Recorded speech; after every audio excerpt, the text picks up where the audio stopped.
পৃথিবীতে প্রতিটা মানুষের জীবনে একটা লোকানো কষ্ট লুকিয়ে আছে, যে কষ্টগুলো না কাউকে বলতে পারে না সহ্য করতে পারে, কিন্তু দিন শেষে সবার সামনেই কিন্তু হাসি মুখে থাকে। তার জীবনেও কষ্ট আছে, কান্না সেও করে, কিন্তু সবার সামনে লোকানোর চেষ্টা করে। আরে সবসময় হাসি খুশি থাকা মানুষগুলাকে একটু বুকে জড়িয়ে নাও। তোমার যদি মানুষকে অনুভব করার ক্ষমতা থাকে তাহলে বুঝতে পারবে কতটা কষ্ট নিয়ে সেও দিন যাপন করছে।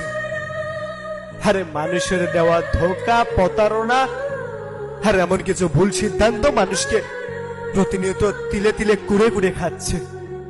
হায়রে জীবন, ছোট্টবেলার দিনগুলা যদি আরো একবার পাইতাম তাহলে মাগো আমি তোমার বুকে মাথা রেখে অনেকটা সুখের ঘুমাতাম।